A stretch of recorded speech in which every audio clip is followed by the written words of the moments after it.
I like facial hair, but yeah, at least he's not horrible without it. Yeah. Look at this. Oh, nice. Do that little. I'm gonna have to go to Venice for this one. But then I saw this picture, and this is very wrong with me. But he's obviously gay. I mean, and like he's not homophobic, but are they going together? No. No. What? He has a boat, or maybe he's on a boat. He's on. All right, we're recording. He has access. Yeah, his access to a boat. It's what matters. It's about to be June, you know. Right. Oh yeah, I need a little tan. All right. Okay.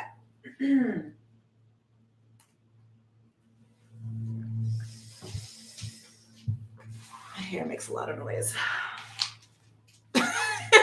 So good. All right. Well, who wouldn't be good moms had choices without the beads in the background? Welcome back. Bitch. I'm doing it. Welcome back to Good Moms Bad Choices. I'm Erica. And I'm Neela. And Hola. Happy Wednesday. I feel like I always say Happy Wednesday. You do, and you know it's not Wednesday. But I mean, but it's still Happy Wednesday for them. Happy Hump Day. It's Tuesday. Yeah. What's up? What's up, girl? Nada. How was your weekend? My weekend was good. Mm-hmm. I went on a date. Mm-hmm. It was good. Oh yeah, we went on a date with a mutual friend of mine. Well, he's not really a friend; it's like an acquaintance. He's probably listening. I know. Oh my God, he's totally listening. I He's know like he waiting is. for you to talk about I it. know. And I told him, I said, I've never been on a date with someone who has listened to my podcast, and then I went on a date, and I said, I usually when I go on dates and I tell guys I have a podcast, I intentionally don't talk about it for like 3 weeks, so in case they try to listen and they hear about themselves. But I'm gonna go ahead and say it was a really good date, so it's okay. Except at the end, I got blackout drunk. Nice. Just the very, very end. The whole time up, Just a slight blackout. just a slight blackout, Mini blackout. just like blacked out. But what a nice guy. He walked me to the door. Yeah, he's really sweet. And he's Trembling Lip Bay's friend. Mm-hmm. That's how I've met him one time, but we didn't really talk. So we really got to know each other. It was really interesting. He gave me some really good topics for the show. I forgot them, but we're gonna go back to that. Yeah, just a really nice guy. And he's not black. So I was like, have you ever dated a black woman before? I don't know why I asked all non-black guys that. And I was like, I don't know why I asked that. Sorry. You need to know. I do need to know. And he said, yeah, he actually has. He got that. I said, oh, you like that brown sugar? He said, I like, he likes what he likes. He likes all. He likes all the shades of sugar, which I'm cool with that. Yeah, and I did that. This is the bad part about the blacked out. I wasn't gonna go ahead and say it, but I already started. So, the next morning when I woke up, my friend was like looking at me all crazy because I went back to her house because we hung out down the street. She's like, "You broke your thing last night." I was like, "What? Your detox?" Yeah. She's like, "You broke your detox. You had sex." I was like, "No, I didn't." What are you talking about? I actually don't remember coming home. So what do you mean? She's like, I heard you. Then she even mapped out how I did it. She's like, I came down here. Look how it's a crease in the couch. I have a feeling he was probably like this. Or maybe he was like this. But it's right here. I could tell. Look at the rug. I was like, what kind of noises? Well, she's like, sex noises. I was like, are you sure? She's like, I'm positive. I'm like, and I was like, how do I not even remember? She's like, that's not good. She's like, you need to text him right now. I was like, I don't think so, girl. I told him I haven't been having sex. She's like, you trust me. I know. So I text him like, had a really good time last night. Did we? So embarrassing, right? He's like, no. I was like, oh God, I knew you were a good guy. And I was like, no, you're wrong, Danielle. She's like, what the fuck were you guys doing? when Jamila told me the story, I was like, Wait, what? yeah. I was like, what sound? What were you doing down there? What sounds? Like dry humping and like moaning? I guess, but apparently I must get really dramatic when I get blackout drunk. So maybe everything was just volumized by 10. I don't really know. I had to have a really, really conversation with myself the next day about my drinking. Yeah. Do I have a problem? Because when I was like growing up, like in high school, I used to black out and I used to think people were drugging me. And then I quickly realized, no, it's you. But in my defense, I think we had tapas, whatever. Oh my God, when you said that to me on the phone last night, I was going to correct you. Danielle corrected me. Because I was so annoyed. I was like, oh my God, she sounds so Caucasian right now. Tapas? You know that tapa? You had some tapas. I was like, what? Okay. Tapas, same shit. We had some tapas. Ew. And you know how my stomach is set up. I think I needed like a full meal. I can't like drink on a tapa. I need like potatoes, rice, meat, and then I had like bourbon, and then I switched to tequila, and then I took a shot. Oh, yeah. No. Also, the bartender at the bar we went to likes me for like a long time, and I'm pretty sure he overserved me on purpose so I can get sloppy drunk on my date. But That's such a good one. She'll never be back here with him again. Yeah, right. He's gonna bring dates here. I'm like, make her serve drinks, okay? Okay, Tommy. He was really cool. I'm not gonna mix liquors on any more first dates. Luckily, I think he still likes me. Mm-hmm. And yeah, that was a success. But other than that, I just chilled all weekend, hung out with the baby. And that was pretty much it. How was your weekend? It was amazing. I went to Joshua Tree with Happy Bay and his best friend. Happy Bay and friends? Happy Bay and his best friend, and it was a couple's trip. It was so beautiful. We rented this dope ass Airbnb. It was like in the middle of nowhere, super modern, crazy, just like expansive views. It was a jacuzzi. It was fucking amazing. Then we went to the national park, which it's not really a park. It's just a gate, and then they make you pay to enter, which is just the desert. But it's so beautiful. And I've been to Joshua Tree a few times because that's where I had my maternity shoot. I've been there with friends. I've been there for they have a really cool venue out there that they have, they do live music. So we went on a hike, we might have ate something, some magic mushrooms or something of that sort. Possibly. Basically, we did mushrooms.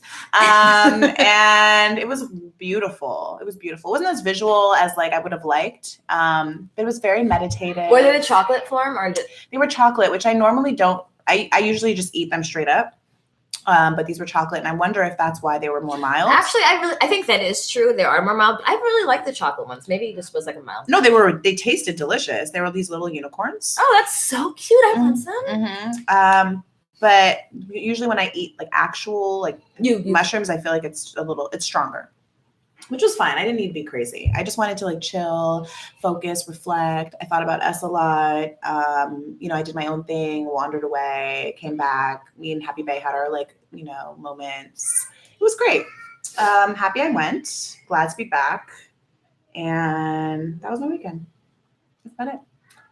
Cool. Yeah. Are you? Oh, also this weekend you're going to Coachella. Yeah. Can you stop with the energies? This weekend I'm going to Coachella. I'm going with my brother, which I'm excited about. It's just I didn't realize when I planned my trip to Joshua Tree, I was also going to. I forgot that I'm going back to the desert the That's following what I asked weekend. You. You're gonna do it 2 days. I know, and I was just it's too much. I'm also working, but it's gonna be fun. It's gonna be great. I'm gonna meet you. Okay. If you got me on the list for the party, I'm coming. Okay. And yeah, it'll be fun. Okay. And maybe I'll bring some magic something in my pocket. Okay. Anyway, we have a special guest. We do. Hello. Introduce yourself, Kimmy. I am Kimberly Valentine, and I'm here with these lovely moms. Thank you for having me. Of course. And Kimmy's also a mom, and she reached out to us. She slid into our DMs. Yes, a successful slide, guys. It worked. We're the queen of the sliding of the DMs. Oh, do you have any current events? No. We're not going to talk about the ugly guy. Well, can we finish introducing Oh, ourselves? okay. Okay. Yeah, we're good. We can get there. Moving on. Introduced. I'm a mom of 3. I feel like I'm raising literally 3 generations of kids. It is a big age. They're all gapped out, 18, 11, 2. And you're young. Yes. To have I started when I was his age. I became a mom at 17 years old. I literally had him. My due date was my senior prom. Wow. And I had him because he came late, stubborn. I should have known. I had him 2 days before my high school graduation, so I didn't get to walk the stage. Did you go to prom? I did not. My friends bought me like an ugly oversized from Loman's. Like it used to be a store near the Beverly Center. But I remember yeah, like just a big old dress. And I was like, I'm not going to be the one to have my kid on the floor. Oh, because you decided not to go. So I decided not to go. But I had him, like I said, 2 days before graduation, which was exciting and saddening all at once. Yeah. Mm-hmm. Teen moms, it's like, you guys are rock stars. You can do it. I'm getting to the finish line. And then I was like, oh, just kidding. Oh, right. Just kidding. Whoops. I can't believe you did that. But good. But I was like, that's amazing. I got caught up with that little one, the last one. That wasn't on purpose. No, I went on a vacation with my bae, but we spent a week in Miami. Like a weekend is fine for bae. A week with your girlfriends in Miami, totally live it up, have fun. But a week with bae in all that like tropical weather, it's hot. You want to be naked all the time. Like you're having a baby. Yeah, get on birth control. That's how I had my daughter. Jamaica. I was in Jamaica. Was for it a week? 6 days. Yep, 6 days in Jamaica, boo. Yeah, yes, I feel it because that is what this baby is. But so when so back to being being a teen mom, like, so you got pregnant your senior year of. I got pregnant at homecoming. Oh, girl, that sounds. My daughter's not going. Right, you will not go. And so your baby daddy was your boyfriend at the time? Or? Yeah, I've known him since I was 12. Okay. We were from the same neighborhood. His grandmother lived around the corner from my grandmother. Mm-hmm. So we met like walking home from school. Like all the kids in that neighborhood knew each other. Where'd you grow up? In West LA, Mid-City specifically, mm-hmm. Yes. So all the kids knew each other. So we were like walking home. He's like, "Hey, girl, hey," and I fell for it, like a sucker. You're 12. Yeah, shoot. And he was like a tall boy. You know, that's my thing. So I was like, how old is he? Me? I believe I lied initially. Mm-hmm. And said you were older than you were. Said I was like probably 15 because I looked 15. And he was 16 or 17. Mm-hmm. And so I lied and I was able to live the lie for a year. Right. Oh, but then it was my 13th birthday and boy, you better be here. Oh my God. So was he like mad or shocked or? Well, he loved me. So he was like, how old were you when you lost your virginity then? Did you lose your virginity to him? Yeah. And very early, 14. Yeah. So you waited 2 years dating before you he was like, you're not even in high school. I'm not having sex with you. I wanted to. I felt like I was ready and I knew all the stuff. I love him. Yeah. Like, well, because I wanted to do it. Like, I was like, I want to have sex. And so he was like, girl, please. Like, you're not even in high school. Like, hit me up when you get to high school and I can call you past 8 o'clock. Right. So when you finally did, how did you lose your virginity? In a mobile home, parked in his parents' backyard. Oh my God. Cute. Like I ditched school and we went to the mobile. First of all, why did they have a mobile home? Because they owned one. Oh, they just like parked it back. Yeah, so they didn't park their cars in the back. You had your own little hotel situation. That's actually classier than most virgin stories. Right, like, mine was the backyard. Back seat, front yard, park, movie theater, dressing room. Yeah, you had a little privacy. You had a door closed, windows. Yeah, it was like a home. It was like a little studio. Right. Yeah, so the mobile. Did you tell your mom? No. So that's a funny story too. I am raised by my dad and my stepmom. My mother left me and all her kids. Wow. When I was 9 years old for drugs. And she, like, we all separated because we all have different dads. So now you all went with your dads? We all went with whomever. Right. I went with my dad, fortunately. And then she's never returned to us. You've never seen her since I've seen her, but she's never returned. Like, that person. It's not who your mom was. Correct. Damn. So is she still currently struggling with? Yes. Okay. Yes. She's still living an addictive lifestyle. Mm-hmm. But so I was raised by my dad and my stepmom, and of course I didn't tell them. Like, no, they were not getting those beans. Did they have a talk with you about sex when you were young? It ended up being very dramatic. Why I even have his baby is like a thing because I ran away. His family took me in. It was like you were pregnant at that time. No. Oh. I ran away though, like from my parents restricting me from being with him. Right. Because he was at that point probably over. He was 18. an adult. Yes, he was over 18. He was over 18, and you graduated high school, and I was barely entering high school. Plus, they saw what I should have saw. That hindsight 2020 thing. They knew like, oh, this is not what. Well, you were 14. Clearly, how could you have seen it? There's no way. Oh God, I didn't know enough. And the relationship with my parents, while they did rescue me from like a very negative environment, when I went to their home, I went into a different environment. I wasn't like, they weren't coached, like get her some counseling. She's seen a lot. So I went from like, your parents weren't? Yes. Right. So I went from an environment where I went from an environment where I was scamming to like keep my mom's secret a secret. Right. So I was scamming with her. So having like access to like adult things when you at a very scamming, what do you mean? Because so last episode scamming was kissing. Okay. Oh right. I remember that from the 90s. I mean like legit today scamming, like lying to school officials, adults to keep this adult secret protected, private. Because you were living with your mother at correct. That time. Okay. So I went from like having access to adult things. Our house was like the party spot. We got a babysitter that we found off the street. Like, Mom, we found a babysitter. She's 15. You don't have to come home if you don't want to.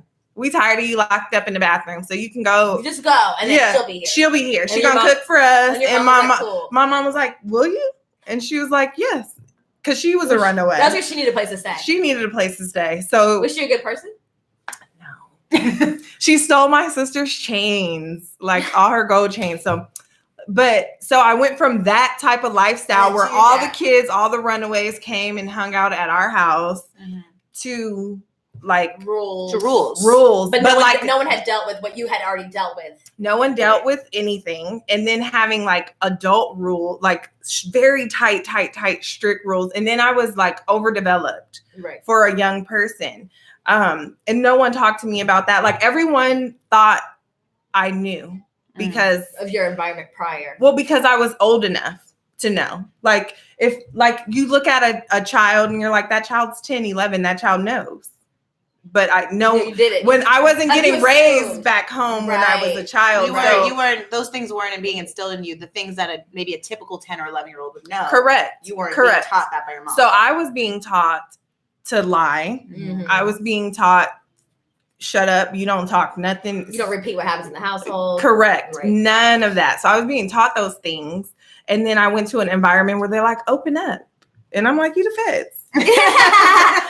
No, you're the reason I'm not with my mama. Like, so it was like a negative, even though I was removed from a negative environment, I went into a negative situation. Well, what you thought was negative because it wasn't handled properly. Like even for myself, I can take full responsibility. But like I said, no one told my parents like, oh, you guys should get her some counseling. She's probably really seen and dealt with a lot. Right. Or, like no one told them that. They were just like, she's good. She's here now. Boom.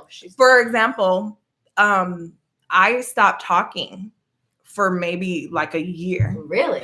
Because after like maybe a month or two of being there, my dad was like, so once you start calling your mom now, like my stepmom, who I do refer to mom as now. Right. But at that time I was like, excuse me? And that made you stop talking?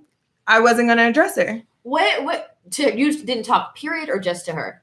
Mostly just to her, but like you period. Just stopped talking like I became like a muted child. Like, yes, no, I wasn't expressing myself, but I also wasn't like rude or disrespectful if you asked me something, but I would never ask for anything like legitimate needs. Like, oh, I need this. I'm not speaking up and saying, hey, I need this. Do you remember when you made that decision? Like, I just don't want to talk anymore. Like, what was your? I was sitting in a drive-thru at McDonald's, and he was like having a conversation with you, and you're like, okay, this is. I don't have. And after he said that, I literally like looked out the window and checked out. Like I went on robot. And how old were you around then? 9. Wow. But you know what? I've heard about kids like something happening and then them going mute. Like, you know whose story that is? Maya Angelou. Oh. She didn't talk for like a year or over a year, but that's because she was raped. And then like a little bit later, the rapist got murdered or something. And she thought her voice killed him. So she stopped talking. But a lot of times with traumatic situations, kids will shut off. Right. So then that turned into like stress for me, not having an outlet. And I remember having to go to the doctor because I would get these horrible, horrible pains. And the doctor was like, she's like looking at me because I look, healthy. And I'm here with my parents at the doctor. And they're like, these are stress headaches. Like the doctor was so puzzled. Like, what is she stressed about? But he didn't really know your background. No, and he didn't even question it. He was like, no one said has she started with a therapist? What's happening? Right? No one addressed that issue. So it was like she just doesn't want to talk. Yeah, like and she's having headaches. Yeah, but I mean, like breaking down headaches. Like I'd be like get broken down to my knees in pain of like I can't. Like someone has their hand. Like the pressure of the headache, and it was literally stress. And I was like, this is ridiculous. And then I think I went from that mode to entering puberty. Like it was just a waves of transition and back to back. So I went from that into puberty into motherhood. Like shit. So I'm 5 years old. Emotionally, yeah. Well, so how did you deal with that? Like going through, like as an adult, like have you sought therapy or like how? Yes, totally. Because I realized like there are things that I see vividly, like as a dream or in my mind that like I was in diapers. There's no one who really has a memory of them in diapers. Like I got to let some of this go. So I did as an adult seek therapy. How old were you when you went to seek therapy? Probably about 19. Because that was the transition from being with my son's father. And I thought like, this is the hardest thing I've ever had to do. I did not even consider your childhood. I didn't even consider my childhood. I didn't even consider like that my son's father and I wouldn't make it. Like when I gave him my virginity, when I gave him a son, I thought this is it. Like I'm going to marry this man. We're going to be high school sweethearts, even though I'm the only one in high school. This is going to be the rest of my life. Like his parents owned a home in Windsor Hills. Yeah, this could be our house. Like we're gonna get this passed down. Right. Like I gotta find a job and a career and a school for my kid because this is it. And I was mentally prepared to take that on. Mm-hmm. Like, oh yeah, I'm gonna be fine. I can do this. You think you got it, right? In high school, you can't tell a high school no, but nothing. We think we're so grown. I know. And then you get 30, you're like, and especially you dating an older man, you really think you're grown. I mean, right. And so basically back to like you basically running away. So you ran away because your parents weren't approving of your relationship, and his parents took you in. Mm-hmm. And then around what age was that? That was like 14, 15. 14, 15. And how long were you there for? Not long, maybe. I ran away and I had no intentions of coming back. When eventually police got involved in that whole situation, like they were like, this is ridiculous, Kimberly. Where the fuck are you at? Yeah. And they didn't know. And so then they found out because I had gotten so comfortable like being gone that I started socializing with friends and like, oh, let's go have a kickback. And so then they start like asking your friends. Yeah. And putting the pressure on my friends. And then my friends buckled and brought them to where I was. Which was your boyfriend's house. Correct. And that was when it got intense because like they came with police. They came like, and you can't be bringing no police to house. Bitch out of here. Correct. Well, also were the police, I mean, because you're underage and he's so statutory rape was a real thing that we had to like live through. No, it totally was a thing. Like they arrested him? No, but his parents came and told me like, we were just trying to help you, but you're making it hot. You gotta go. Like how my son get in trouble and I'm helping you. Yeah. Well, so like who are his parents that they thought it would be okay that a 14-year-old was coming to live with them and they didn't think, let me call our parents and see what the fuck is Maybe they didn't know how old you were, or I don't know.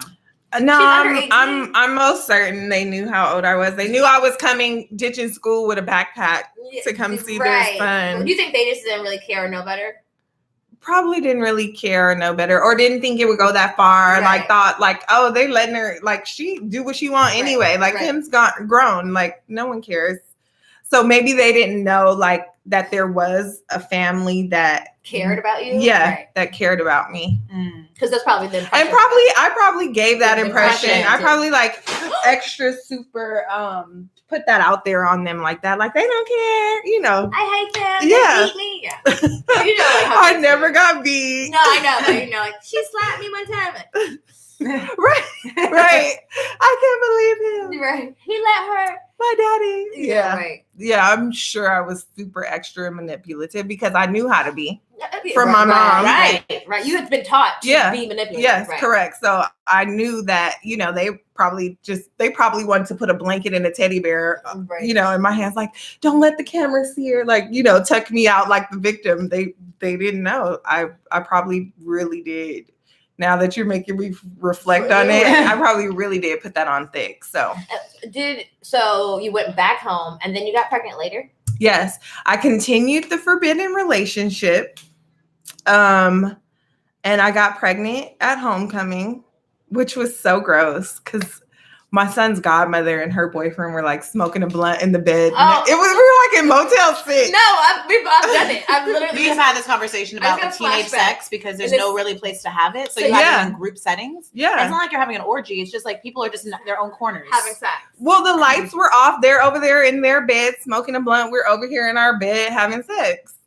But having conversation. Oh, God. I mean, I guess, I don't know. It's just the same as like both fucking like, Yeah, I've never, but I could imagine that if I was dating like a younger guy like my friends were, they were dating guys our age. I was dating a guy out of high school. Right. So I imagine if I was dating someone that they were like in our peer group, we would have been doing that. Mm-hmm. Yeah, definitely. Totally. And they were probably happy that he was old enough to get the goddamn hotel. Right. Yeah. Because I knew I had one guy was the like, Kimmy's boyfriend will get the hotel. We're good. And we'll buy the alcohol too. Yeah, I get the 40.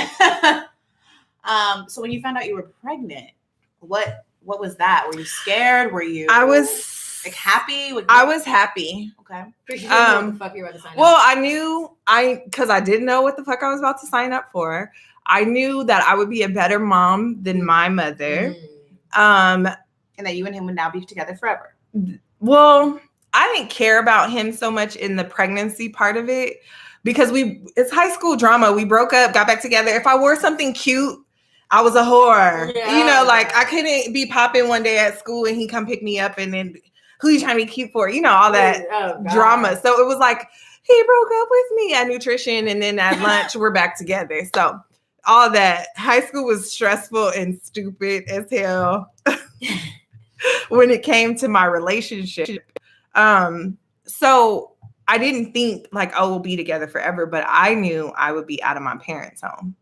So I was like they were going to kick you out? Mm-hmm. Okay. Like I knew that was like, oh. If you got pregnant, it's done. Yeah. Did that happen? Yes. I told my parents I was pregnant on a Wednesday and I was moved out on a Saturday. Did they try to move out where? To his house? Yeah, to his parents' So they went through all this trouble to get you back.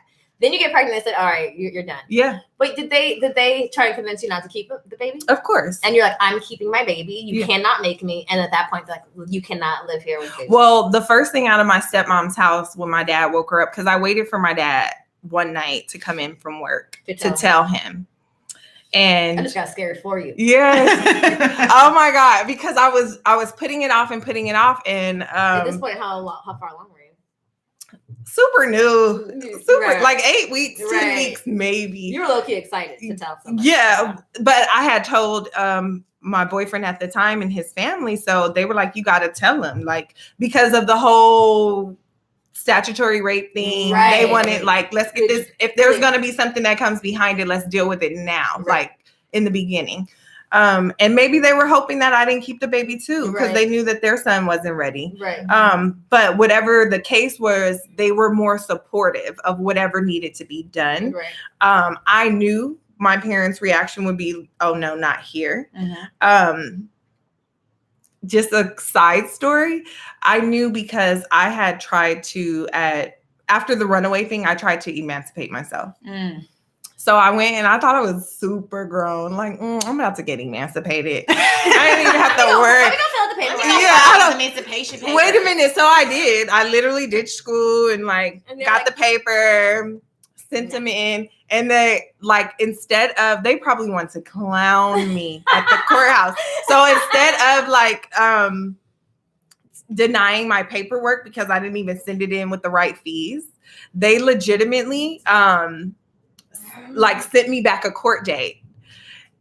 What happened? It's not recording. What? What is your password? 2929. I pressed record. Did you push airplane mode? Yes, it's on airplane mode.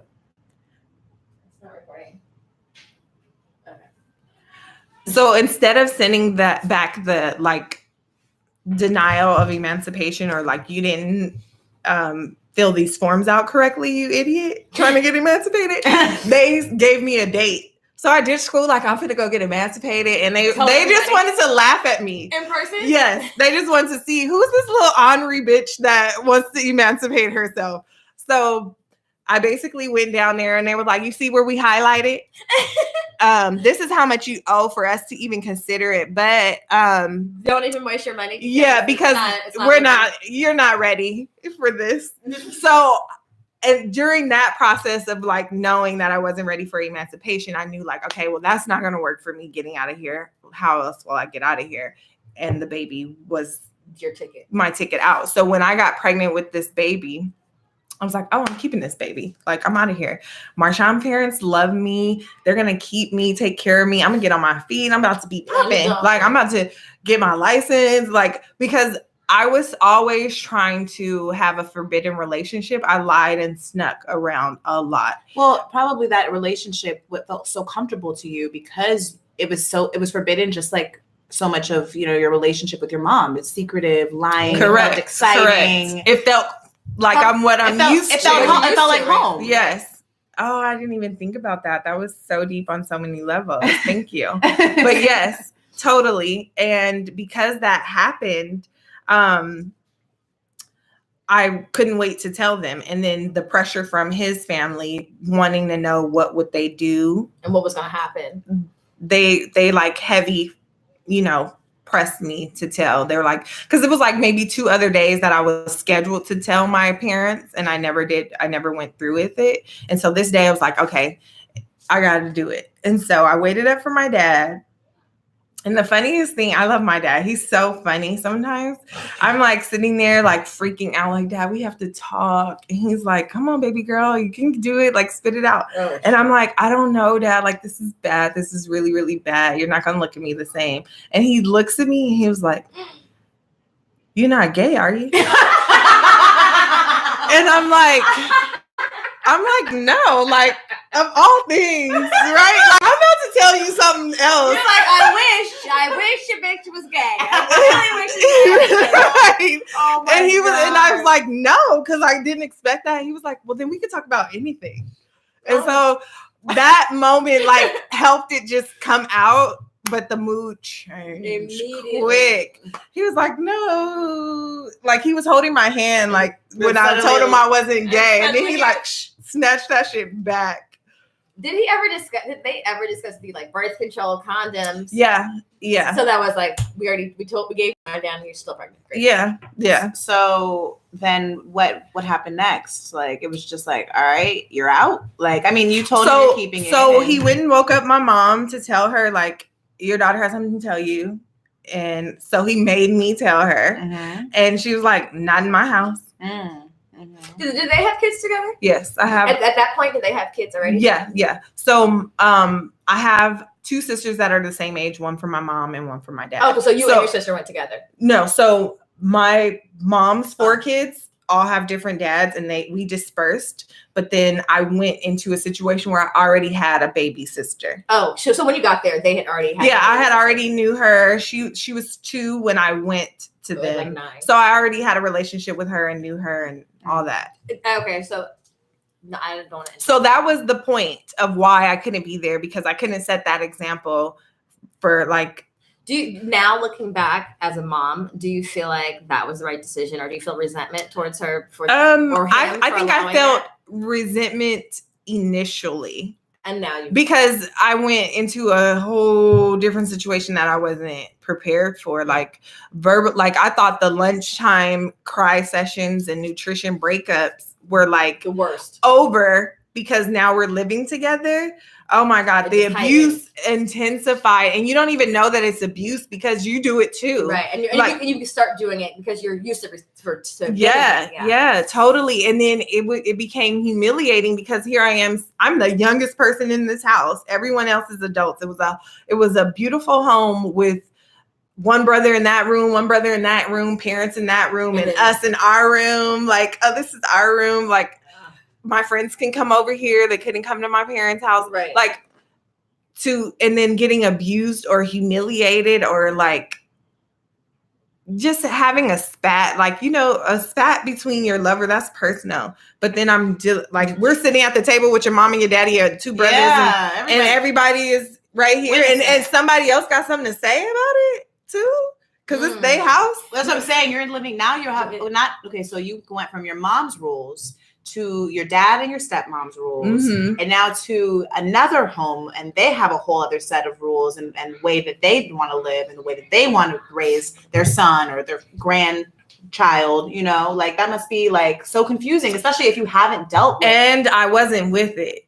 Right, I'm sure I wasn't an outsider. I'm sure, like, this is not even like really. Now you're starting to realize, like, oh, this is not even my family. Correct. So that's during that time is when I felt like, oh, they should have never did this to me. But I didn't take it as, look what I got myself into. But you're like, oh, now we thought you were good. We're like, this is their fault. Why would you put me out? Well, why would you put me out? Like, who are these people? Your parents. Yeah, you don't even know these people. So you said your parents should never done this to you. Yes, that was my thought process when I was emerged and all that. But at any point were they like, come home?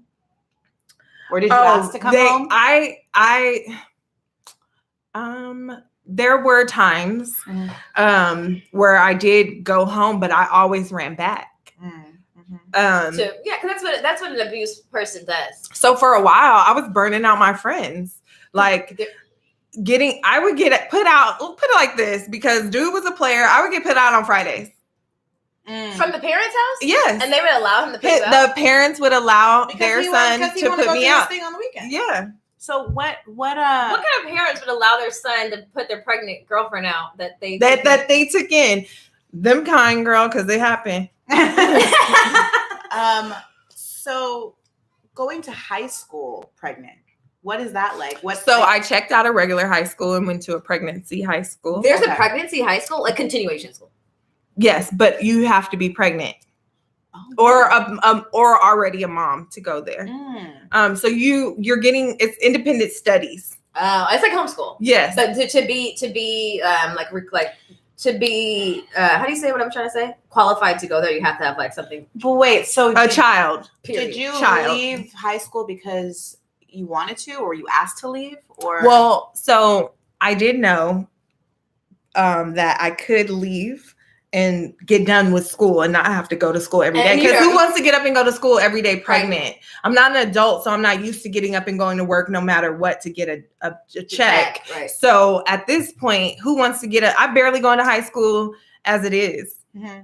All I did was go to turn in work and to make sure I didn't get arrested for ditching too much. Mm-hmm. So I'm barely going to high school. So going to high school pregnant was just not in the cards for me. Mm-hmm. So I went to a place where I could go and do it independently, work at my own schedule and get it done. So that I wouldn't have to. Your prom was at this facility that you're. So basically I checked myself into the McAllister High School for pregnant girls. Mm-hmm. And then when I got my credits that I needed to complete my senior year, I checked myself back in. Yes. And you're gonna get like extra credit. So you can do all the things that you didn't even do anymore. Correct. And just so I can still have my diploma. Right. And as a matter of fact, my diploma, because I finished high school in December of 2000. I'm class of 2001. So my diploma says 2000. Okay. Versus 2001. How did you deal with like the judgments of like your classmates or did you? I mean, I know you weren't there, but like, was that normal? Were there other girls or your friends, or like, so there were people, or even friends? My first baby daddy was pretty popular. Okay, and so they thought you were cool. Well, did he go to that high school? No, oh, okay. No, he went to a completely different high school, but we're all from the same neighborhood. So like, if you're from Mid City, you go to like Fairfax, Hamilton, LA High University, which is where I went. So, and if you were smarter, you went to university. That's where you went. Yeah. So, shout out to uni. Yeah. So like a lot of girls everybody knew who my baby daddy was. They would see him picking me up. Right. So there were like a lot of girls that still liked him. So they'd be like, oh, the little high school shit when you have a boyfriend that might be kind of popping a little bit. So it was that, but then it was also, is she having his baby? What like they were questioning what this fool saw in me versus why are you having his baby? Like you wouldn't want to think about this. Like I didn't have friends thinking that. I had people wanting to shit on me because he was in a relationship with me versus saying like maybe you should rethink this, or maybe you have options, or like I didn't have that. And then I had the friends of mine that just legitimately like supported me, like whatever you do, we're friends. So did you know anyone at that time that also was pregnant or had a baby, or you were like the first of anyone you knew? No, my sister had a baby at 15. Even though she was away in a different city and state with her situation, like I knew my neighbor. But because of that, did you see that and be like, oh, well, I can do this then? Like, was that the example that you had? I knew I could do it because I believe in me. But like I said, it was very selfish. I knew I could get out of my parents' house, and that was like the bottom line. I wanted out, and no other way could get me out. So it was very selfish and vindictive, and I pay the price for it because I have to raise a human being. Like, still today, right? Currently. Yeah. So it wasn't, I didn't even consider them because I knew that even with my story was so different from theirs. Like I knew like I'm not gonna be that kind of mom. So I didn't ever compare myself to them. I just knew like, okay, I'm having this baby. I don't care what anybody says. So then when you had your baby, did you have your baby naturally, C-section? Oh, that's when my parents showed up now. That's what I was going to say. Were they there? Like, so my mom, ironically, because we were under not my dad's coverage, but my mom's coverage. So she was your point of contact because it was her insurance. It was her insurance. So she had to sign all the paperwork. She denied me everything.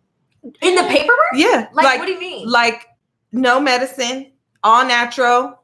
She wanted this baby. They allowed her to sign those papers because you were underage. Correct. Mama was like, "You gonna feel everything." Yes. That's so shit. That's kind of deep. Yes, it is deep. Because but I respect her for it because I 17 years old, I had my baby. That's good. Shit. Because you know what? I had a son. So you had it natural. Yeah. Wait, you have a son. Yeah, you had that was my son. Yeah. No epidural, no nothing. No, and I can't believe it's legal for them to ask them. Was she there? Well, they have to. She's my legal guardian. I'm not legally able to sign. If you're the one giving birth, correct. But this is the law in the state of California. It may be different in other states, and it may be refined now. Since then, that was like 18 years ago, but. I mean, I guess technically, like, when I think about it, it's like, that's a lot of pain, physical pain for like a 17-year-old girl to endure. Because, I went to, my friend had a baby in high school, and I remember the doctor saying, she's a baby, like, give her the medicine or something. But, I mean, I guess the truth is like, for millions of years, the birth age was like 14, 15, 16. Like, our bodies are actually better prepared at that for age. birth. Were your parents, was your mom there when you gave birth? Both my parents and my grandmother, and then my little sneaky sister creeped in at just the right time to see. Yes. So he wasn't even there. We weren't even speaking at the time of my birth. Yeah, it was dramatic. I remember they came after they got news that their grandson was there. And I remember it being like a messy situation with one of my cousins calling him like, your baby here. Like, And I'm like, why'd you call him? Like, didn't nobody want him to know? He could have heard. He did when I called. Yeah, so it was messy, and then I like wasn't there. Then I went back. Then by the time my son was like a year and a half, because I remember. So when you got out of the hospital, I went to my grandparents' house. Okay, it was like I set up like baby coming home here, and then I remember like not wanting, like I wanted my family. Like I didn't do this to be like, I still had the thought that we could work this out. We can have that house in Windsor Hills. We're all we got to do is get some cool jobs to retire from. Right. Like we're straight. Right. And what was his mentality? Like, where was his ahead? He have a job. Like, barely had a job. That was why we beefed so much, because he wanted to stay up all night, play video games, smoke weed, go buy the newest video game. I'm like, we need to stock up on diapers. I'm over here working, like I worked at an after school program. The YS. It was the Steady Institute. Shout out to Steady Institute. They gave me my first job. So I worked there, and that was rough because I'm a tutor and I'm pregnant and I'm a kid and they know it. What are you teaching my son? What are you teaching my daughter? Oh, okay.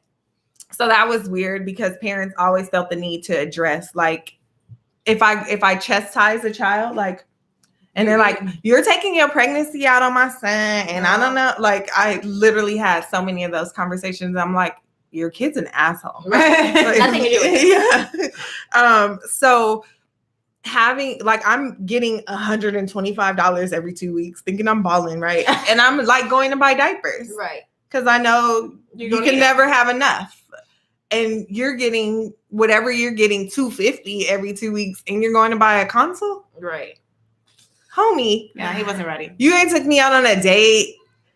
Like, the last thing you're going to be buying is the video game. Yeah. Right? And literally he was. And then his brothers would come in and play. I'm like, I'm in here asleep. Right. I'm pregnant. And then he would tell me things like, shut up, don't say shit to my brothers. This is my room. Oh, great.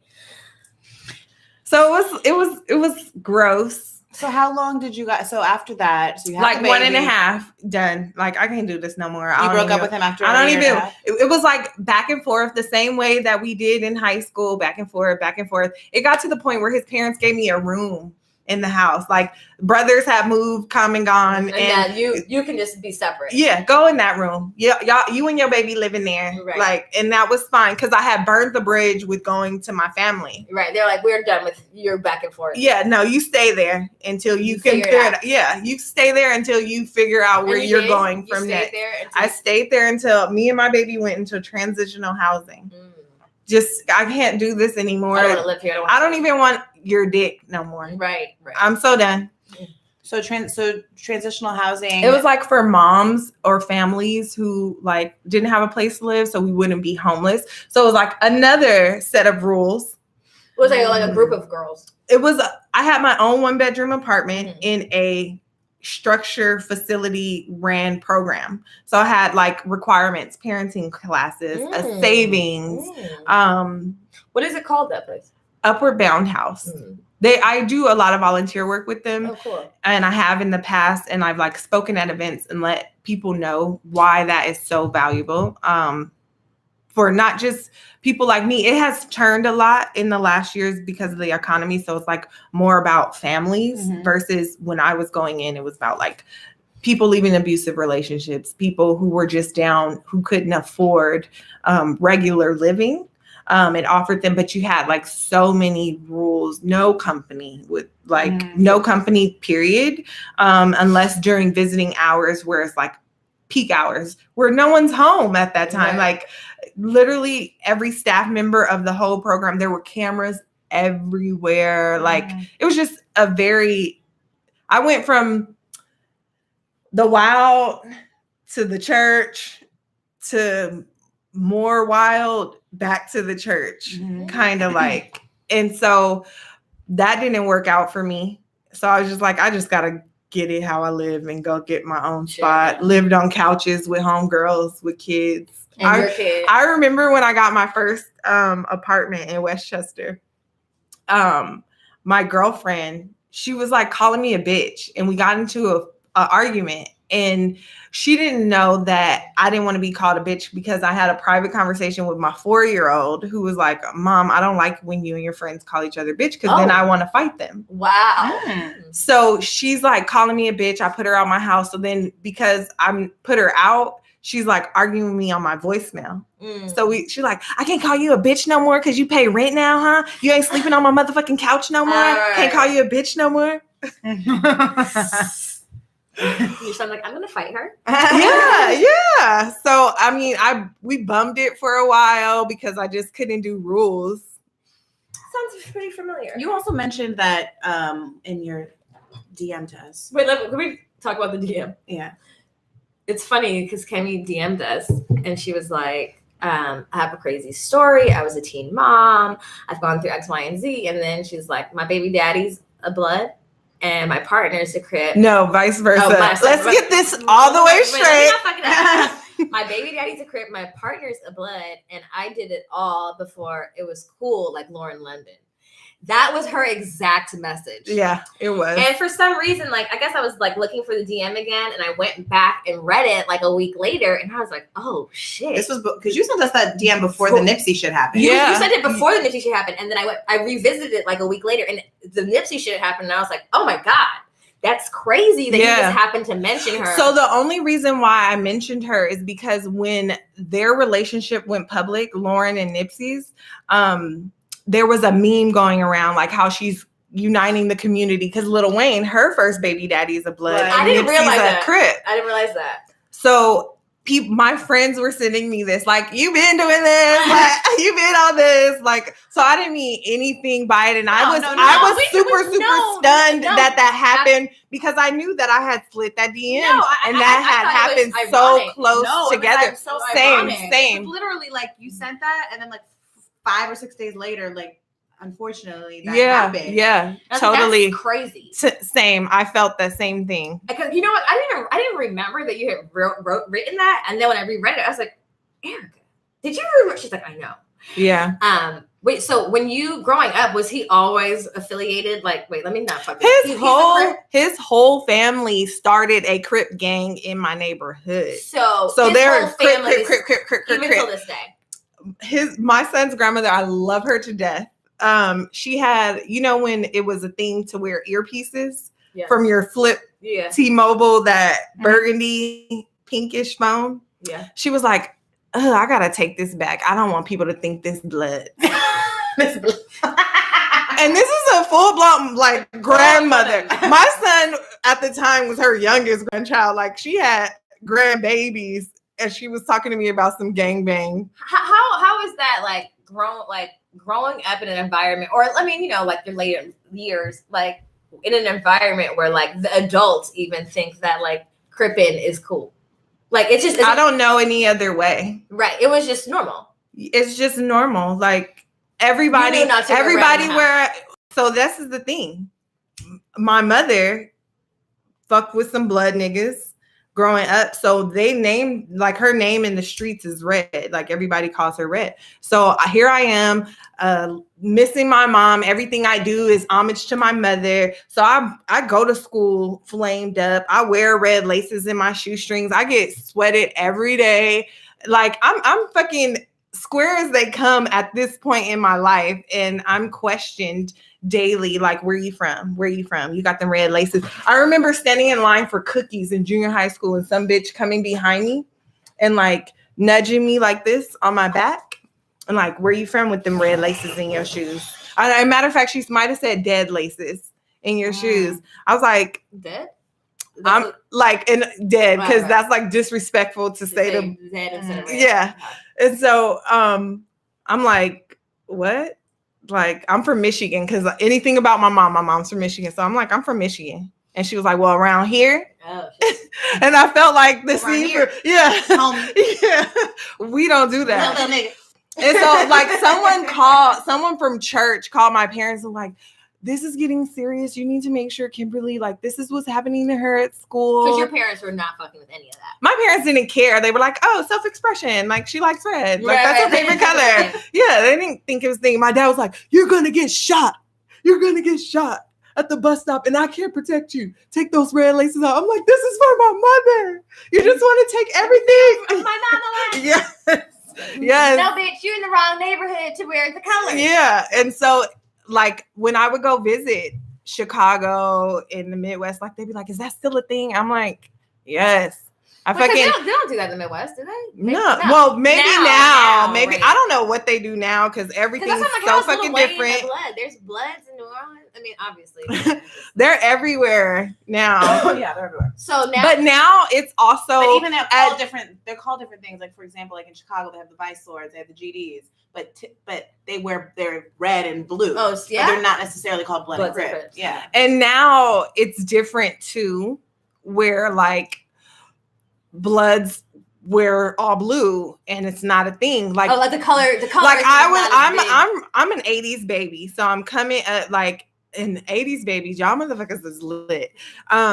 So we're the age and era where we're like still going by the original rules. Now they're like everything's changed. You can do what you want if you're reputable from your hood, I guess. Mm-hmm. I'm not even a gangbanger. Like my gang association is trickle down. Right, right. I'm somebody's mom now. Yeah. But so raising your son in that environment. With his dad being my son came home from a visit with his dad, probably 8 or 9 years old, telling me his hood name.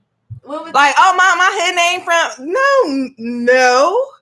I remember. So have you had talks? Do you have several talks with several him about? But it's more about this is not okay. I know your dad shows you this type of stuff. I mean, it's not. You have to have talks with the dad. Like, how do you? Yeah, but he's so ignorant. This is who he is. Like, so even to this day, he's deep in it. He don't see nothing wrong with it. To this day, no. He's since had his own daughter and matured this much. Yeah. Like a fourth of an inch. But he's still gang affiliated. Yeah. Oh yeah. You like it's for life. Yeah. Well, their family started the gang, so their family functions are a gang party or hood day, or do you have fears like about your son? Like I don't fear a gang. I'm not worried about gang violence. Like I grew up around it. I know it happens. That it's sad, but I like where we're going in this environment where it's like. There's treaties and stuff happening now, like in wake of the tragedies that just recently happened. But I never worried about like gang shit. It's more about like gun violence than gang shit. Well, because I knew I got a pass. You're not fucking with them over here because they Crips and I'm good over here with this blood nigga. So I told one. I remember being disrespectful. They're both like they go hand in hand a lot of times. Sometimes, but a lot of times, but the gang members I know they will fight. They will like where I'm from. That was like the people I know, the bitches that have problems with another bitch or niggas that have problems with another nigga, they finna square up. But is that would you say that's more so with older people? I feel like the younger generation. I feel like that's more solid individuals, more mature, because there are immature gang members. There are mature gang members. But I mean more so like young. Like I feel like a lot of these young gang members are the ones that are they have like nothing to prove. Yeah. So they be doing the most. And they be doing extra. My first baby daddy was actually shot by some Bloods on his way home riding the bus. When? I might have been 16. Yeah, before the baby, I was still in high school. And that didn't scare the shit out of you? It scared the shit out of me, but he was foul. Like, when he was getting retaliated against or some shit. He kind of like he gang banged out of pocket on some niggas that wasn't fucking with him, and they was like, "Say that shit now, blood," and shot him. I don't want him to be shot. I was devastated. Our world was shattered. He got shot in his stomach, almost died, shattered his leg. He like forever walks with a limp. Growth was stunted, like a whole bunch of shit. It was very fucked up and foul. But those are the consequences for just like I had to leave and go and raise this baby and struggle any way that I had to struggle to make sure that this baby, those were the consequences. I'm big on the consequences of my actions. True. That's true. So I never was worried about gang violence because I always felt like I'm straight. Like if you fuck with me on this side of town, these are still my in-laws. We don't always see eye to eye, but they finna ride. Right. This is my nigga, and he's big bad wolf, so you could try if you want to. Okay, so now your partner, your two youngest is a he's a crip. No, he's a blood. He's a blood. He's a blood. You love you a hood nigga. I didn't know it. I thought I just like tall niggas, but it's the red in me. I can't help who my mama was. I can't. So yeah, how does that work out? Like it's just respect, you know, or because you have kids by him. You guys are like together forever. Well, initially you don't know that, and especially if you have a man who knows he didn't do right by you, and now you have a new man in your family's life, like not just your life, your family's life. Right. I moved out. I did my own thing. He still lived with his parents. How long were you single before you met? So I knew my partner since 2003. And, you know, everybody got a little thing that they do after they get out of a long ass relationship. Right. And I was so young. I had never been with anybody else. So I didn't know nothing. Oh my God. So I was like, I owe this to myself. I'm about to get out here. Let me go test the water. Yeah, let me go on a vacation. Let me go swimming. Like, test the water. It's like, I'm diving. Yeah, hi. Yeah, so it went from that to that. But I was on my own, so I felt totally confident and comfortable in doing it. And then I realized, like, ooh, I'm drained. Like, I ain't been on a date, like a real date. Yeah, like, so then I was like, I ain't fucking nobody. But on my way out the door, I hit up, hey, I'm going on this little celibacy thing. But right before that, I just wanted to say, last time. Yeah. That's a good idea, though. I never thought in a million years, we were friends. I never thought in a million years like that would be who I still look at him. I think I did it Sunday driving like, I'm still with you.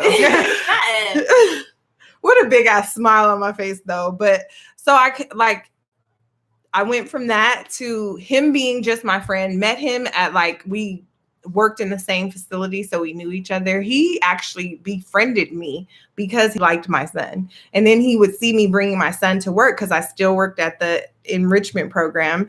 And so he would see me bringing my son to work and he'd be like, that's your son? Like, next thing you know, he's like, oh, let me take him for a ride on my car. Like, it was very sweet and we were friends. And then I could call on him, and this nigga, why I fucking love him and why we have a friendship and then built upon that is because when I was struggling in that transitional home, he gave me $40 to start a savings. He was like, you can't be out here like that. Cause he would give us rides. So we didn't have to catch the bus sometimes. Oh my God. And it's real tears. She's always crying. I love her. That's cute. It was. No, that's so, but I knew like, damn, he's special. Like he's teaching me something. I just want to sit up here and cry. Like I'm on the verge of folding. Right. Like I should just fucking do whatever and work it out with this nigga. But I'm like talking to another man who's like, nah, that ain't you. That's not it. Right. Just whatever you do, save. Right. You never know when you need to get out of jam. That was a part of the program too, right? Well, that was a part of the program, but they were forcing me. Oh, he was just piggybacking because he didn't even know that was a fucking program. Which when you pull up, it just looked like a very secure building. Yeah, it's in the cut. So he didn't know that it was a program. He thought I was straight, but he would hear me say how I'm struggling and how like I needed to get me and my baby off the bus. I was like, this is like ridiculous. Like we're on the bus from he was challenging you. He was making and also always drop gems. And then when we did finally have sex, I thought that was like, oh, bomb. Like, I got the homie right here. I could just because I can have a conversation with him like this other guy don't want you to know me. Don't even call me in the daytime. Like, I'm picking up my son from school, nigga. Like, after 8. Yeah, like, shit. He ain't even sleep. I got no snack yet. What's your sign? Leo. Oh, Leo. A fire. Yeah. So that happened, and then that celibacy thing lasted for like 9.5 months. And it was cool because I was focused. I was saving money. I was like getting to it. And And then he had a situation change of heart where he must have just been watching me because we remained friends for a while. He even had other relationships. I had fake other little relationships because, okay, I just want to fuck with it. Like, you were cool when we were fucking, but we could be friends. Right. You could take me to eat. Right. Cool. So I maintained that, but that was a friendship. So when he approached me about like, we're going to be together, you're going to have my kids, I was like, boy, quit playing. Because at that point I was getting, like, I was in therapy. I was getting confident in myself. I had 2 years of momming under my belt. I was like, ain't nobody dead. Right. We can do this. I figured it out. Yeah, I'm focused. Right. I'm working out. Like, my baby don't need nothing. Like, fuck y'all. So it was that I had leveled up, I guess. We didn't call it that then, but I was really focused and leveled up. Call it now is. Yeah. So that had come, and then he reached out, and I didn't believe him, and then we started hanging out on a regular basis, and then I gave him some, and I was like, oh, yeah. Oh, so that was the first time? Yeah. So he was the last person before my celibacy, and then the first the person I broke it with. Okay. Yeah. Oh. So yeah. Yeah. And so you built that. I mean, we were already building that relationship. Yeah. So it was so natural. Like, and my son wasn't even bothered by it because he thought that was his friend. Like, from all the encounters. Yeah. So he wasn't. It was never an issue where like how do I introduce my son? And I didn't even have to say it. Like, before a time, it became my son's own idea. Like, oh, you should be boyfriend and girlfriend? Aww. Like, oh, should I? Oh, yeah, really? So I'm sure, right. And I'm sure that like that made baby daddy number one. Oh, furious. So back to gang shit, unfortunately. Like, we're in a relationship. I move. I ended up pregnant. I got pregnant with our first child. The pregnancy ended in a stillbirth. So that baby didn't make it, but I was having like a little brother for my son. And my son was graduating preschool. And so it was like I was recovering from the stillbirth. My son, like, it always is this time, springtime. This is my Mercury. So he was graduating, turning 5. I had just lost the baby. Obviously, we're all coming together for this monumentous time in my son's life. And what does baby daddy number 1 do to baby daddy number 2? Bang on. Gang bang on him. He couldn't help it at the graduate, the kindergarten. At the preschool graduation. At the preschool graduation. Yes. I would have been fucking. So my whole family's there. His whole family is there, and my partner is there, but on his own, just with us and our family, as he should. Like, and my mom tells us to take a picture. So we take a picture, and so he is furious on the other side of the camera, like, nigga, that's my family. That's my family. And then he must have banged his hood. No. And as I'm still posed for the picture, motherfucker, fuck you. Oh no, baby, close your ears. Oh my God. Somebody help me. Help. Oh my God. I died. On the inside. Instantly. Tried to distract my son because I was hearing this and I just thought, I didn't know it was it was provoked. You just heard your current partner say, fuck you. Yeah, and going off because once he's on, it's over. It don't stop. He must have caught him off guard because he's like, oh. No. Well, he stay ready. So he ready for, like, I know this nigga not gonna be happy to see me. Like, you know, who would be happy? Who would be happy to, like, so he knows there's opposition in this point in time. So he went, like, and then this was their first time ever seeing each other. Girl, I didn't realize. But I didn't realize that.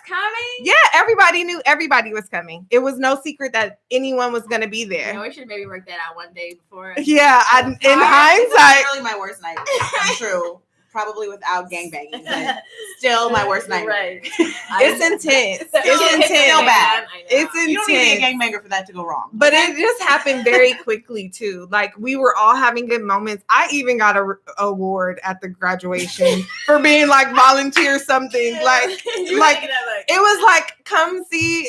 He made our kid made us speak. Though, like the come to find out, the grandmother instigated the entire thing. I mean the other students were like. So we were kind of in a cluster. So the situation was kind of blocked in by family, but it was sparking and getting loud. So maybe the other hood families, because they know keywords, so they might have been tuned into it. But my uncle, who's very professional, who I love, he like. Real quick, like he took Andre, and Andre was like, "You got to go. Here go the keys. Like, get out of here." Well, because Andre's he went on some. I'll kill. Like, oh baby, no, because it went to hood stuff. It wasn't. It was not on. He didn't say, "Don't take a picture with my family." Right. He said some gang shit. So a gang member in LA gets back. If you're a gang member, you get back on gang member shit. You go back. Switch. You switch. It's a mode. It's a mode. You're not at the kindergarten graduation anymore. You're now on the battlefield. It is a mode. It's a mode. And so gangsta on, and then from there he left, and I got the most disturbing. I got a terrorist threat on my voicemail. Oh no! I'll never forget it. I was like, "This is a thing. You can't be doing this. Don't ever do this." Like, because it became past 9/11. They made like terrorist threats a really big, like it's a crime. Don't do it, people. So he my baby daddy calls me and leaves messages on my phone about what he will do to my bitch ass nigga. And then, so this could have went so many different ways in hindsight. Like I could have like tossed that, but then I felt like he is that dumb. Like he was that dumb to do what he did and cause this whole situation in the first place. So he's literally, you don't trust the fool. You gotta like take heed. Sure. So I was like, torn. I like asked a few friends. I got mixed reviews. Like right. Tell, don't tell. Because how would I feel if he had caught him slipping on any occasion? Right. So I like put him up on game. And then that's when shit got real gang banging ish for me. That was like the roughest time of that part of our relationship. Mind you, I just lost a baby, so I'm grieving. How many months along were you when you lost? I went full term. I went into labor. Oh, girl. Yeah. And so we thought during the entire labor, we thought like, okay, this cord's going to be wrapped, because of the oxygen. Was he losing? Well, so I had started having like pre-labor. This is my second birth. Right. So it's like, I know kind of like based on what happened last time, when to go to the doctor, when not to go to the doctor. And with my first son, I did like the very unwise thing to do. I was being sarcastic. It's a foolish thing to do, to take, what is that laxative that you take? Colax? Some oil, castor oil. Yeah, to like midwife's tale. To induce labor when I was 17. Oh. So this labor, I'm like, I'm not doing that. And I'm like gonna ride it out. So I never knew what like fake contractions were, because when I did that, because I was 17 and I had mucus and bloody show, they were like emitter, and I like had a 21-hour labor in the hospital as a 17-year-old with no medication, like a boss. So that happened. But then, so this time I'm like, I'm gonna wait it out. I'm gonna be comfortable. I'm gonna take a shower. Right. Like I'm gonna chill. Yeah. So I'm having like Braxton Hicks labory and like some other pain and discomfort. And I'm like very close to my date. So I'm like, cool, like we on. So I'm like, you know what? I can't do this one. Like it's getting a little real. Like I need someone to tell me stuff is still right. Cause this feels intense. So decide to go to the hospital. Like I'm fully in labor now. Like it's happening. I'm nervous. Get me there. Let them send me home. Mm-hmm. Well, when I get there and they do the scan, they don't find a heartbeat. So then they like call specialists and other doctors, like, come look. Mm-hmm. And so everybody's come and look, and someone thinks something, and then like the head, whoever needed to make the decision, enough people saw no heartbeat. They monitor me anyway, but they let me know like there's no heartbeat. So then they tried to like start that quick process of getting you ready for C-section? Yes. Okay. And something was wrong. I was too anemic to have a C-section. So they were like, okay, we got to do her and get this baby out. Like, we got to see, because they're still thinking, these are doctors. They like, we just got to get in there and see what's wrong so we can get it right. Right. So I'm like, yeah, let's go. And then I'm like, fuck, when I hear that I can't have a C-section, because that's scary. And I'm here by myself. Like, of course I have my partner, but this is his first kid. Right. He's scared as shit. He's scared driving. I'm like, boy, just drive to the hospital. Like, just drive to the hospital, relax. Super like, freaking out. Yeah, but he's all like, nigga, what did you do before you took me here? So he's there by himself with me, and he don't want to look at me. And he like, y'all gotta get here. I hear him telling like someone from my family, like, y'all gotta get here. Like, they just told us that the baby don't have a heartbeat. Like, I'm here by myself. Yeah. And so then everyone came from everywhere. I'm like, damn, I ain't seen you in years. Right. And I'm like in denial. Like, no, I'm about to go have my baby. Like, I know it's a long time, but he's in the incubator. Like, if he was out and sick, they put him in the incubator. He's in the incubator, like, positive vibes. I feel that he's going to be fine. Like, he's going to get out, and like, we're going to start his heart, and he's going to cry, and he's going to want me. Like, chill out. Right. And everybody's like, okay. Like, I don't, like, they're whispering in front of me, like, should we let her think this, or like, is this healthy, or maybe there is hope? Like, there's mixed reviews all around the room. So I go through that. And then I think at some point, because it began to get dark, I like did this thing with my mind where I'm like, oh, fuck. Like, maybe I do need to like be prepared for it to go bad. And that was hard. Oh, that was the longest night of my life. But because you still had to go through labor. I had to go through labor, and I wasn't well enough to do anything different. And I didn't even know. No, right. So that was like one of the longest nights of my life. I had that baby at like 8:32 in the morning. And when I like, I had the medicine, they gave me morphine. I remember cussing out my nurse. I don't remember her name, but I think it was Tanisha, something Isha. I cussed her out, and at the end of, like, right before having him, like, we just hugged and cried, and because it was just her and I in the room. She kept me strong. I don't think I could have pushed without her, because her voice made the difference. I tuned everybody else out hours ago, so I'm sorry. No, I know. I'm like, having her there was powerful, but so I went through, and true enough, the baby was deceased. There was no cord. So we were baffled. Like, what? There was no cord wrapped around him, like not even one loop. So we were baffled. And I'm like, give him to me. Like, I want to see him. Mm-hmm. Like, no, nobody touch him. Give him to me. So I like almost like took him out myself. And just held. He was so heavy. 10 pounds even. 10 pounds even. And I mean, just heavy and lifeless, and like it didn't even take long for him to get cold. Babies, I'm sure you know, you're both moms, you know how they have like the fractures in their skull for the birth canal. Like, they don't, why they say like the baby's soft, because they don't mesh together until after birth.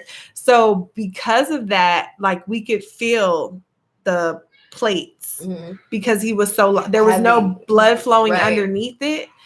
We could, like, if you touched him, a part would protrude slightly. He was big, he was beautiful, and I couldn't believe I did that. Did they know what happened? We were young, we were sad, we were devastated. Like, sad is not even a thing.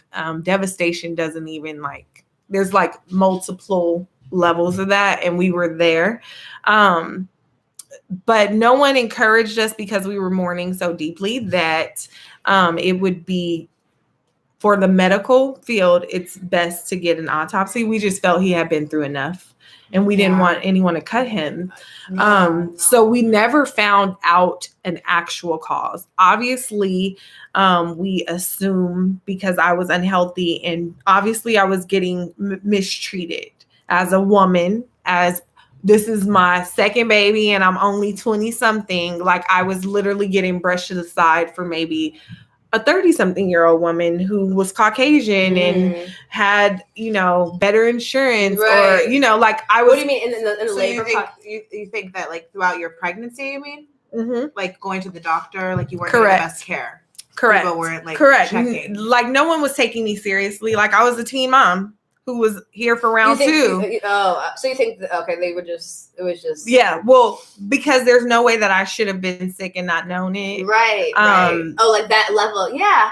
That level of anemic, and no one had mentioned that prior. Correct. Like, anemia is something that usually. So you didn't know you were anemic before this? I knew I was anemic, but I didn't know to what degree and how I should change a regimen. Well, the thing of it is that it was so deep that it was actually a concern for my health, like even to give the birth. Right. Because they don't know if the placenta is detached, if there's like some kind of open wound. They don't know at this point. That's why. Like, there's so many factors. They did hella blood work to rule out like diseases and different things, but they were going there too. Like, I was scared for my life giving birth to this child because they couldn't answer a why.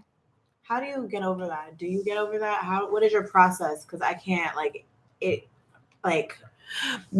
hurts me. Like, individuals, the process will be different. Like, some people heal in public.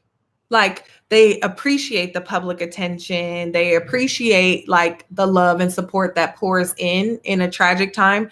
Other people, like myself, I am an internal out person. So my healing has to come from inside me. I have to grow it like a seed, water it, nurture it, and force myself to the other side. That's kind of my process. And that always has been, because I always go inward. Just from even not talking in my parents' house as a child, like I went in. So that helped. My partner helped a lot. He introduced me to running. I did cute workouts. Like, I'm going to go swim at the Y, take this little class, like ride a bike, go skating. He introduced me to hardcore running, like in nature. And because I'm an animal, I felt like free. Like, I found myself like, I need to get addicted to this. I'm addicted to this. It became my outlet. Because at first I went dark for sure. Like drugs, cigarettes, drinking, like crazy shit. But I did have a nice core group of friends at the time that, like, I am grateful for them, and I don't feel bad that if we don't have the same relationship, because I know that they were there for that healing time. So I appreciate them to this day. Never will forget that, even if you don't hear from me. But just having that. And then Faith, my mother was in jail at the time, so she was like sending me all this bomb ass jail art, like roses made out of toilet paper. I still have that shit. It's in his memory box of all his pictures and certificates and all the information. Well, the hospital gave, how like when you have a baby, they give you a gift bag or something. Well, when you don't get to take your baby home, they give you something for that memories. Yeah. And this is a personal question, you don't have to answer it. Did you name him, and do you associate him with a name? Because I know sometimes we had to for legal reasons. Like, you have to birth the baby and name it, because it has to have a death certificate, not a birth certificate. But a record of the birth. So when it's a stillborn, you get a death certificate instead of your birth certificate for the child. And you do what you will want with it. Some people can't keep that. Some people, it's just something that's documented in the government. Right. Other people, they keep it in their little keepsake box, like I do. But they gave us memories. Like they did the same thing, but then it said something more poetic, about your angel. And then they gave me a private room away, like all the babies were like on that wing and I was over here. But because at first they wanted to put me in like on a different level that wasn't maternity, and I was like, I need maternity care. Yeah. Why would I be in like an emergency room with sick people? Well, why would I be in a room with a person who knows who's just got out of surgery? Right. Like I'm not recovering from surgery. Right. So I needed those nurses. So they at least respected my wishes on that. And then they were like, well, we don't have any rooms. Like we have to put you in with another mom who has a baby. And I was like, I'll die. Like, what? And so they made room for me. My OG Tanisha, who held me down, she was like, who told you that? Yeah. And she went and got it together and they took me to a private room. It sounds like she was like, she was God sent during that time because I didn't care about my grandma. I didn't care. And that's my best woman alive.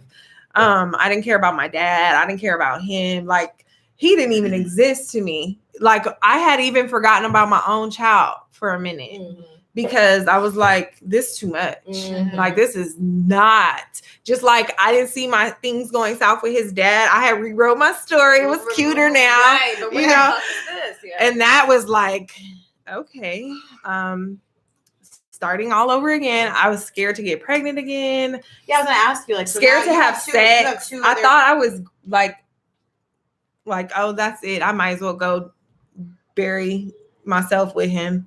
Like, I didn't think I was alive anymore. Right. For at least 6 months, and then for him, poor my partner, his grandmother had passed the week prior, so he couldn't stay at the hospital with me because the next morning he was being a pallbearer for his grandma who raised him. No. So it was like he told me later that once we moved out of that place, he told me like he thought about like killing himself. I mean, I can understand. It's like all that loss. That's a lot. And then back to back. It was like I said, it was devastating on a whole new level. Where you have to start asking yourself, like, what's happening? Why is this happening? Right. You know what I mean? And I did think that. I thought something has to be wrong. Send me the results. Like, what am I dying? Right. Like I was preparing for my own funeral in those next few months. And then 2 of my girlfriends had babies and they both had baby boys. So they thought like that I didn't want to be around them or want to be with them. And I was like, no, give me those boys. Right. Let me see them. Let me hear them. I gave them all my baby stuff. Right. Like, here, and make sure you let me see them wearing it. Like, I want to see this shit. I bought this for him. Right. He's not here. Put your babies in this. Right. So it kind of went like that. And then over time, I got stronger. My relationship with my partner kind of fell apart a few times, but it was only natural because in the beginning I held so much resentment towards him as well. Like I was like, this is your fault. Like I had this motherfucker's baby with no problem. This is on you. What the fuck did you do? Right. I don't deserve this. Right. Like that was what I was looking at the situation as. Yeah. And it was easy to blame. It was totally his fault. Like, but and then if anybody had a thought about it, you and him. You're right. Like, as a matter of fact, it's your fault too. Right. Totally. I remember having a really tough moment with my son during that time because we were home alone, which was rare for us at this point when I had this moment. Someone was always on deck. If it wasn't him, my partner, it was like a relative, a girlfriend, someone was always on deck. And this was my very first time being alone with my son since delivering my dead son. And he needed me for something. You know, he's 5 years old. Right. He needs me. So he needed me for something. And I was like, don't you see I'm struggling? Don't ask me for shit. like, I don't mean to laugh. No, So I'm mourning. Leave me the fuck alone. Yeah, like I was really like sitting in a corner somewhere and he came and asked me something and that was my response. Right. And his response to my response was him like breaking down. He's like, Mom, I need you too. You have more than one. Oh, don't do that. Oh my God. So that was a breaking point. Yeah. That was a breaking point for me. You realize your kids are like these feeling humans that are like feel shit. Yeah, and it was actual truth. Like he wasn't like he wasn't grown. Right. Hello. He spoke to my soul. Right. He spoke directly to my soul with that because that's all I did was internalize that, and then I got back on my shit. Like I did when I decided to be celibate. I refocused. Right. And I like, okay, so I became focused on like, let me spend time on I'm grateful to have this kid. Like, it's all about you deserve the world. We're going to go get it. Right. Your brother didn't die for nothing. Right. Like, we're going to go get this. Right. And so I refocused. And then because I was so negative, it was hard for my partner to grieve and be around me because not only is he mourning his son, he's mourning his grandmother. Right. So like there's a lot that comes with that too. His grandmother was the staple in his family. And like, so when that happened for his family was tearing apart. So he had this situation and then his comfort was me. And then you know what makes me think it's like so often when situations like when a woman loses a child, it's the woman people are surrounded by the women. They forget about the father. Correct. They don't like, you good? Okay, is she good? Is she good? Like, you okay, nigga? Everyone kept telling him like, keep her straight. Keep her straight. Yeah. Like, okay. He was like, and in blowing up, he was like, I'm so tired of hearing people tell me to keep you straight. And he's like, what about me? Yeah. That was his first anyone asked me if I'm okay? Yeah. Fuck. So that was like that kind of like we needed the space, but he was still there for me. So that part of our relationship was like our rockiest. Like we were trying to figure out like, do you want to break out? Because if you break out, I break out, and we won't think nothing of it. But then we felt like, nah, like you're it. So I have to sit here and work this out with you. It's just really hard and really tough, and I might not do it right. So that was like a very challenging, that was like our foundation to like having a real relationship. And we both decided to stick it out versus like caving or walking away. And I don't think either of us would have even been mad if that had happened and we dissolved the relationship. We both would have mutually respected that time in our lives. But for whatever reason, we like came back and then we were like, we're gonna plan to have a baby. Right. And we did, and that's our best joy, our daughter. Like that was the baby that came out of that situation of us planning and like pouring love into each other and pouring love into ourselves. And she legitimately like from the day she was born, she was always called a bundle of joy. And she came into this world that she hasn't lost it yet. I'm waiting. I keep waking up every morning like, is it still there? How old is she? She's the one that'll be 11. Oh, yeah. She's almost 11 years old, and she's like just the best blessing. She keeps our house in order with all the crazy shit of having a 18-year-old brother and a 2-year-old brother. She keeps that shit like, Mom, these niggas not about to drive us crazy. We are doing this, and this today. I don't care if my brother needs this or the baby needs this. Like we're just letting you know. Yeah. Like, and I love her. I'm like, you are so bomb. Little lifesaver. But she is the baby we planned for, and she's like amazing. And then there's the baby we didn't plan for. Then there's the vacation baby. Yeah. that is MIA. That's that Miami baby. Right. Correct. And he's like always turned up too. Like, this city don't sleep, Mom. What you talking about? Right. Wrong city. You knew what you was doing. Right. Oh my God. That's so beautiful. Yeah. That really, really is.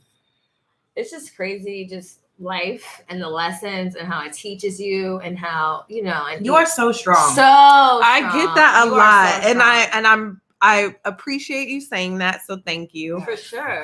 It's never like something that I planned to be. It's things that I just had to be. I had no choice. Like my mom was no punk. So even if she got wind, like, oh, you was out there being a buster, like that's a problem for me. And that might be that hood shit, that gang mentality. But that's the problem. I can't be out here being no punk. So I gotta boss up and do whatever it is. I don't know what we're doing, but here we go. I think we as women, we just boss up and we just do that shit. You know what I mean? Like I always tell Jamila, and I say on the podcast all the time, that women, we just figure it out. That's what we do. You know what I mean? And that's why we're so fucking strong. You know, and listening to your story, I'm like, damn, like, yeah, it's something that I'm proud to be a woman. Like, it's a reminder of that to me. It makes me so proud. Like, and I tell my son all the time, the older one, when he tries me, like, boy, you don't know who your mom is? Yeah. I held some peace in the streets that summer when you was graduating from preschool. Didn't nobody head get blown off. Right. Like, don't play me, little boy. And don't you know I had straight A's and 56 absences? Like, not straight A's and 56 absences. Yes. Oh, my granddad for a long time had that shit on the wall. Like, I'm like, Papa, put my diploma up or something. Why you got this? He's like, because I don't understand how a person could be absent 56 days and get straight A's. I'm like, I do my work. That's a frameable piece of artwork. Yeah, that's remarkable. Upon everything else, that's fucking remarkable. If anything, I'm gonna start lying to people and say I did that. That is. If you're listening to a podcast, that was not you. Oh my goodness. Who else you know? That's hilarious. I'm so happy you came today, girl. Yeah. I'm so grateful. Same. Thank you so much for having me. Like, deeply grateful for your story and you just coming and talking and like, sharing. And just of course. No, I know that there's people who have a kid in teenage years and then they had another kid because they're in a new relationship and why not? And they're like, what the fuck did I do? We all did that. Mm-hmm. Well, I did. And then there's like people who suffer from stillborn. They're still moms, you know? Mm-hmm. And it's just mom shit. I said earlier, it's just mom shit. It's always something. True. It's always something, but you know, thankfully, like we're so strong, and thankfully we do have children to show us the light, man, and to pull us out of that, out of that darkness. Yeah, yes. The way your son, like, he literally grabbed your hand and was like, took you. I'm happy we're here alone. I've been meaning to tell you something. Right. right. You let me, mama. Even my daughter too. Like, she's gotten me through so many things. She checks me constantly. She's my constant like the litmus test, you know what I mean? Just constantly. Yes. And that's how I feel about girls. We keep us on our toes. Yeah, you know, I was going to tell you when you said your mom was sending you like her art, I was like, you know, of course, of all the times you've probably been doing this and doing that at that time, at that moment, she was clear. She was clear. And you had that. She was so dedicated to me at that time. I heard from my mom on a daily basis. That's no mistake. Via mail. Right, but still, you know what I mean? Yeah. At that time in your life. When I needed her. Yeah. It's absolutely. Funny how we show up. Oh, shout out, Red. You did that. You was there. Can't nobody take that from you. Oh my gosh. Yeah, no, that she was amazing. She was very, very much a part of that healing. There's no perfect parents, man. No. There's just the people we come through, the lessons we learn. The people we come through. And there's lessons in everything. We choose our parents. I really believe that, because I really think that my angel, which is what I call him, I really do think that he chose me to grow me. There's so many things where it's near bad. Like near, if that would have happened, that would have been real fucked up. Mm-hmm. Or if that would have happened, he was there stopping that whole little gang shit from happening, because that was almost left. You're right. But he was there in those missed moments where it could have been bad, and he has reminded me of that, and I've never not felt him with me through some of those bad times where it's like, oh shit, I have an angel. Mm-hmm. Like, thank you, baby. Right. Like looking out. And I tell my kids that all the time when they have moments where they're not feeling confident or I'm like, you have an angel, brother. Ask that nigga to pull some strings. Yeah. You would do it if he was here and he was popping or something. You'd be like, hey, bro. Like, I'm like, ask that nigga to pull some strings. Like, you have stuff working for you. Right. Like, not everybody has an angel brother. Like, you legit got that. Right. There's two things that are crazy about like how I have kids. There was this in the early 2000s, there was this like popular psychic lady, Kim Allen. And she, you had to call in to get a reading. She was in New York and she didn't do in-person readings anyway. So everything was like, call in. I'm gonna give you a private number to call where we won't get interrupted. Call that number at this time, have a pen and paper. So she told me, this is before I got with Bae, where she was like telling me, have a pen and paper. And so I was like running names off to her. Like, and what about this person? And what about this person? And she was I've never heard anybody go to a psychic and run off names. I've never heard. Oh, well. I brought a list. Legit. That was me during my reading. And so she's like, tired of me at this point. So she's like, the Taurus, who's the Taurus? And she's like, well, that is the one. And I was like, him? Like, tell me something else about one of these. Tell me about the Virgo. Yeah. Oh my God, that was a thing. Tell me about the Virgo. It was on that paper. But anyway, the thing that she said, because I always knew that I wanted to have kids, a son, because I had him first, a daughter, and then a son. I used to tell my friends this all the time. Like, I want a son, a daughter, son, so that my son can protect his sister. And so my daughter can like tell her baby brother about these bitches. Like, we need these. That was your vision, okay. Yeah. And so I asked her specifically, the psychic during the reading, like I always wanted kids this order. Like, am I going to have that? And she answers me, it depends on how you look at it. And I was so angry. Like, I was telling my friends, don't call her, cancel your appointment, get your money back. Because I'm like, that's the one thing I asked you like a definite, specific answer to. And you tell me some shit like, depends on how you look at it. And she's totally, I didn't even make sense because at the time I only had a daughter. I mean, my son, I didn't even have my daughter. So I didn't even get it until I had this baby in 2017. Like, you looked back on that. I looked back on that and recalled that situation, was like, this is what she meant. And the reason she means it is because right now in front of me, the kids that I have present is in that order. Right. The kids I birth, it's not. Right. Also, the kids I have with my partner, it's in that order. So however you look at this, it depends on what view you're having when you, and I was like, damn. Yeah. That really, like, because that took that many years. Sometimes it's like that. Yeah. To come to existence. Yeah, to make sense. So I was like blown away by that. I was like, damn. Wow. I have to call her up and tell her I'm sorry for those bad reviews. I'm going to rephrase that. Better Yelp review. Oh my God. Well, thank you so much. Of course. For coming on. Thanks for having me. It's been a pleasure. This has been so fun. Oh, yes. Yes. Kimberly made us these amazing focus candles. On your fortune. Manifestation candles. Yes, they're from your podcast about we were supposed to have, I know that horrible thing happened with Nipsey, and that's why I didn't join. I don't know if you guys still did it or not. What? The manifestation masturbation. Oh yeah, that was the same thing. Yeah, so I didn't do it, but I was like, well, if you do it again, you have these candles, you have your affirmations. I did it another day. I did it the next day, I think. We're gonna do another one anyway. Yeah, we need to do it like as a group, though. Like you said, that was gonna be powerful. I was ready, but then that happened, so I couldn't. I was like, no, it's so hard to plan like as a group. It'd be like 2 a.m. Set your alarm. I'm not waking up at 2 minutes. You better do some manifesting while you masturbate. I did it, and it was fucking incredible. So next time you do, it just doesn't have to be when we do it. Is it hard to focus on what you want and stay ready?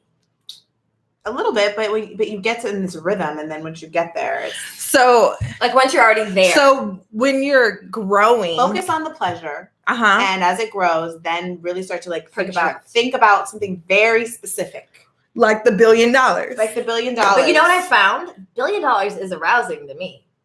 You know, once you but get that's what like, I'm saying. Yeah. Even Oh, what I was okay. manifesting was very specific and something that definitely would never arouse me, but it was specific about a situation I want to happen. Mm-hmm. But that's arousing. But it still aroused me because it excited me. Yeah, and you could see it. So and it made so me tunnel vision, so like pleasurable. You could feel it almost. So then when you actually finally come, you feel like this crazy like energy like bursting through you. At least for me, I just felt very energized and motivated, so much so that it was like probably like 1 a.m. and I was like, I'm gonna work. Nice. Yeah, I'm gonna try that's, like, this. always what's gonna happen, but like I felt very energized and motivated. Like I'm sure there's different ways you might feel. Oh my god, that butterfly was so beautiful. I saw a glimpse. Still flying through. Yeah. Which I want to say, because we're all from Cali, from Southern California, and I said this to you recently. I know we've had a lot of butterflies flying through, like a heavy amount. It's noticeable, like thousands. And I was like, it's a butterfly migration. I know, but of all the years we've lived here, grown up here, I never noticed the rain. You know, girl, when I saw those butterflies, there's never been a goddamn butterfly fucking migration. But, so think about all the rain we have. Like this summer is going to be beautiful. It's going to be absolutely stunning. Like we haven't had rain in years, and then we had months of it, consistent rain. Like so much so, I think this side note, there's going to be snow in Mammoth until July. Damn, I know. So we should do that. That's a thing. Until July? Yes, that's crazy. They're projecting Mammoth, which is like 5 hours away. I'm still going. Me too. That's what I'm saying. Let's do this. Yeah. But you would feel better about going when it's warm. Like, you know, exactly. like I'm going for the week. You don't have to wear a jacket. Yeah. In a tank top? Oh my God. Down. But not only that, like even if you are cold for the weekend, you come home and you know it's going to still be spring or summer or warm or whatever. What you're used to. Everybody who doesn't live in California doesn't want to hear us talk about California ass weather. We should do a trip. They're gonna be like, these bitches in California. Mother's Day weekend. Let's make Mother's Day weekend a thing. Oh my God. Okay, we gotta bounce. Okay, we gotta go. Thank you so much. Of course, thank you. Where can our followers find you? At XO Kimberly Valentine on Instagram, and email is Kimberly@xokimberlyvalentine.com. Do you sell these candles? Yes. Where can they find that on your website? Or? Well, not yet, but they will. They will be soon. Yes. These are bomb. We'll post a picture and share. Yes. Look how pretty this little rose is. I know. That's why it's like an actual baby. There's rose also the stones in the bottom. Oh, so your stones went in with intention. That's amazing. And so when you have them, when it all, you can't see them because something under there. Yeah. Just letting you know which thoughtful. stones you have and for what their purpose are, and then you keep them, and so you can keep even when the candle runs out, you keep your stones, and you still have your manifestation tools and reminders. That's beautiful. I love that. So it stays with you. Yeah. And it should have an affirmation written in it. Yeah. Maybe we'll read it at the top of the next episode. Yeah, we read it before we started this episode. Anyway, we will catch you next Wednesday. Make sure to follow us at _bad choices. Go on our website, subscribe to our newsletter, goodmomsbadchoices.com. Get some merch, and we'll catch you next week. Bye. I'm gonna put those resources in on the website too. We'll include all the resources that Kimmy mentioned on our website. Nice. As well. Yes. Okay, we'll catch you guys next week. Bye. Bye. Sorry if that was so long. No, they're always on. What time is it? Oh shit. 48. Fuck.